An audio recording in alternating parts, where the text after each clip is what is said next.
The Clockmaker's Gift.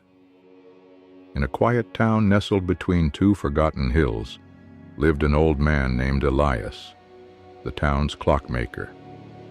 His tiny workshop sat at the corner of a cobblestone street filled with the soft ticking of countless clocks. Everyone knew him as a kind soul, with nimble fingers and sad eyes.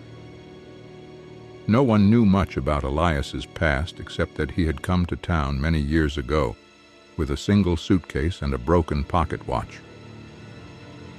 Despite his reserved nature, every child in town loved him. Every December, Elias would give each of them a small, handcrafted wooden toy or music box. The strange part? He never seemed to sell anything. The townspeople often wondered how he survived.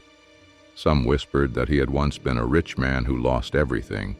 Others claimed he was just eccentric. One cold December morning, a boy named Theo wandered into Elias's shop. He had broken the only thing he truly loved, his father's old wristwatch. His father had passed away the previous year, and the watch was the only thing that still ticked with his memory. Theo hesitated at the door. "Excuse me, can you fix this?" Elias looked up slowly, his eyes softening as he saw the boy. He took the watch in his hands and smiled faintly. "This is an old piece, made with care. It's not broken," Elias said, examining it closely. "It's simply waiting." "Waiting?" Theo frowned. "For what?" "For the right hands to wind it again." Elias opened a drawer and pulled out a tiny silver key, unlike anything Theo had ever seen.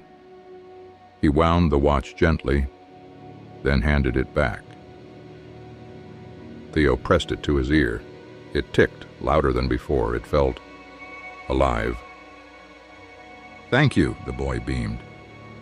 As Theo turned to leave, Elias called out softly, "Take care of your time, Theo. It's more precious than you know." Years passed. Theo grew up. The town changed. Elias's shop remained, untouched by time.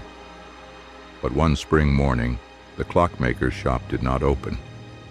For the first time in decades, there was no sound behind the dusty glass. The townspeople knocked. No answer. The mayor had the door unlocked. Inside, everything was still.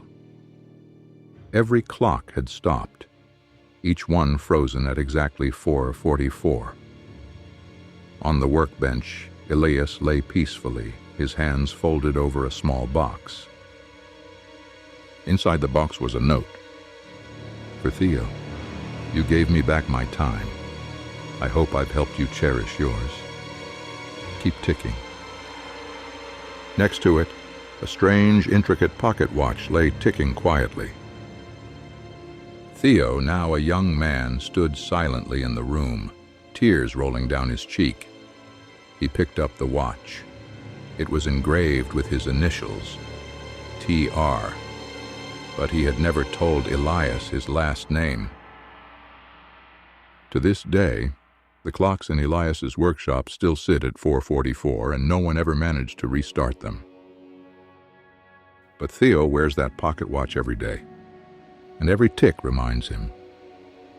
Time isn't just something you spend, it's something you share.